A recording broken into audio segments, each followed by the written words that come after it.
Hey guys, it's been a while since I updated you on my 1994 Toyota Land Cruiser FZJ80 generation, so I wanted to discuss my latest modification, and it is this, a hard shell rooftop tent. And I chose the one by Roofnest.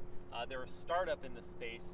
I did that because it's about $1,000 cheaper than the next closest tents from MilesPerHr or Maggiolina, but it has the same features. It's got a quilting on the inside, it has a aerodynamic topping to it, and it's made of fiberglass, so it's pretty light. I'm going to show you how it works, and during that I will discuss some of the things I like and maybe don't like about the tent. So first of all, to pop it up, there are these buckles here that you release via tabs, and they cinch down via these fabric straps. So to release them, you just press up on there and you pull out the fabric straps, and I do that at all 4 points.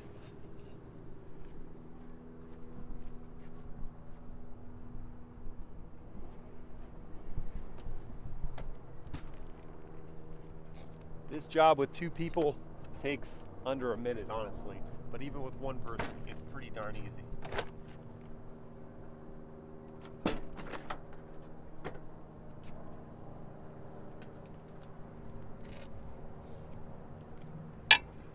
Three and 4, and then you just press up.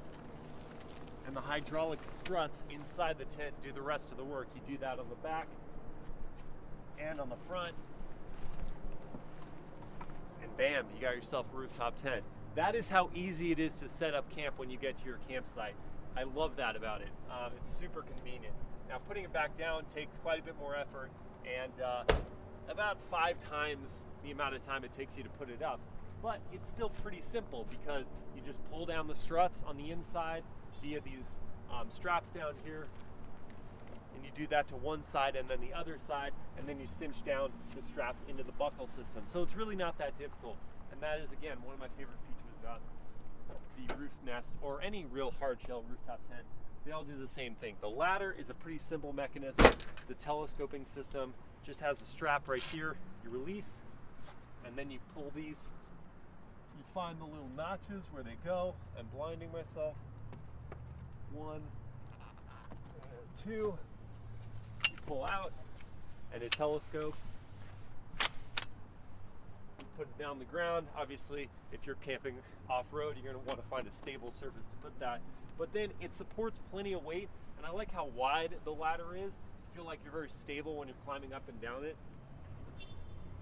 It's just that simple. When you get up here, there's zips that you can zip out, or this also has a couple metal poles that you can stick out so you have a little ledge, a surface to shield yourself from the sun.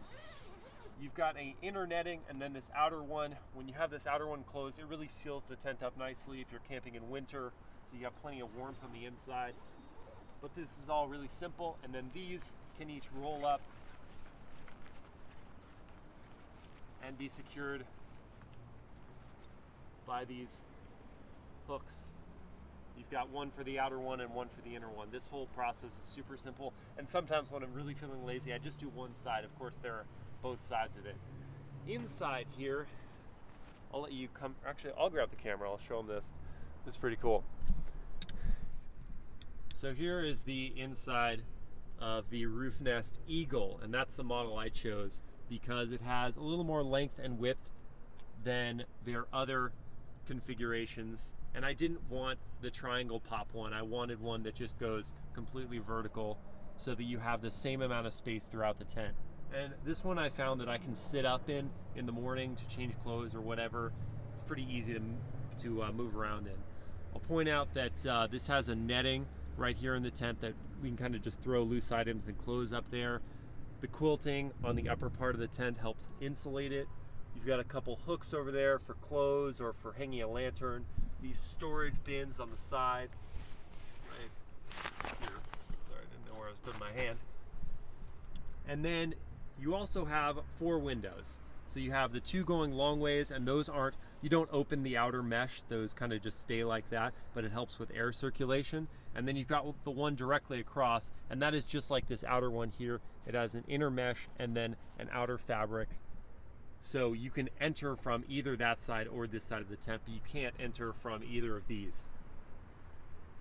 Standard, the bed is a 2.5 inch closed cell foam mattress, but I was finding that at 180 pounds, my butt was sinking right to the bottom of the bed and I wasn't getting a great night's sleep. So I added an extra 2 inches of foam here, and that has proved perfect for me. I'm able to get a really comfortable night's sleep and I don't sag to the bottom of the bed.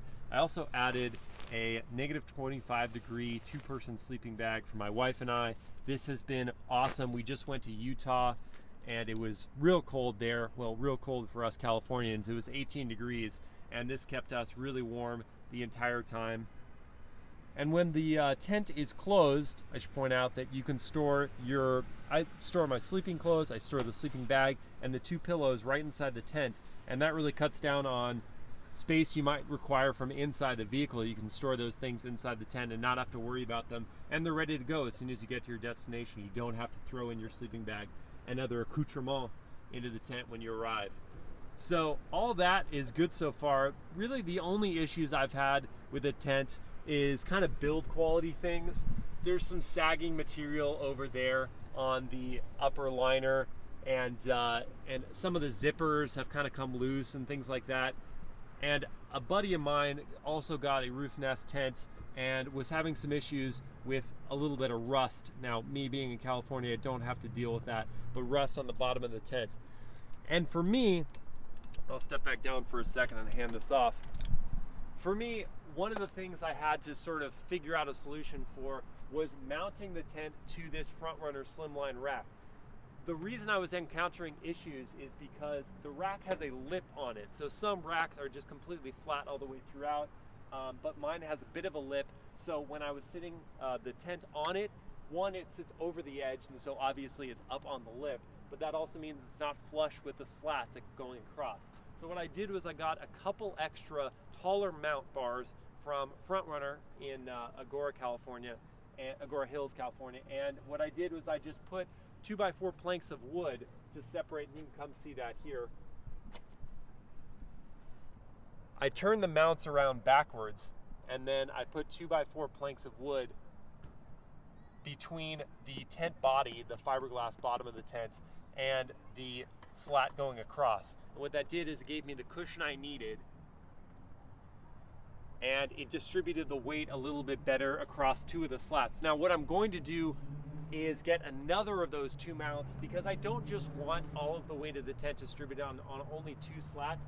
So I'm gonna get 2 more mounts and 2 more little blocks of wood and distribute it on 2 more slats, and that really just disperses the weight, because right now it's creaking a little bit when my wife and I are up there, and I'm not worried that I'm gonna break through the slats or anything. This FrontRunner rack can handle a lot more weight than that.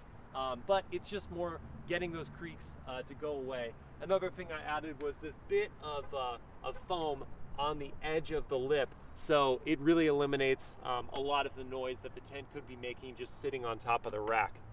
So those were some of the little things I had to work around with this tent. But I gotta say, for the money, this one is $2,700. They have them starting around $2,200. It's a really great investment. One, it's so much more convenient than having to get to your site and set up a ground tent. Or if you have one of these soft shell rooftop tents, I feel like there's still a lot more work because you don't have the gas struts inside that raise the tent super easily. And again, being the price what it is, it's so much cheaper than its direct rivals. I love the hard shell design because it's much more aerodynamic. It's sitting much more low profile wise. The soft shell tents are about 6 inches higher than this is when it's stowed. Yeah, I've just been really happy with this change, and it was a really expensive addition to the vehicle, but it's definitely something I use every time I go camping. So that is it for the Roofnest Rooftop tent. I'll give you a little preview of what I've got coming next. I've got a 75 DZW CFX cooler from Dometic that I'm going to be installing in the back of the truck, and then I'm going to do some accessory lighting. I'm getting a new set of tires. I've got some Cooper AT3 XTLs that I'm going to throw on, same size, 285 width, about 32.5 inch tall diameter tires. And I'm trying to think what else I'm going to do. I'll probably just down the road add a Dobinson's 2.5 inch suspension lift, and then I've got a set of custom rock sliders that are being made for me right now. So A lot to do, definitely, but I'm really happy where the truck is right now. Just took it on a 5-day trek to Utah and had a great time with my wife. And yeah, it's been really great. So that is my FZJ80 as of right now. More modifications to come. Stay tuned, guys.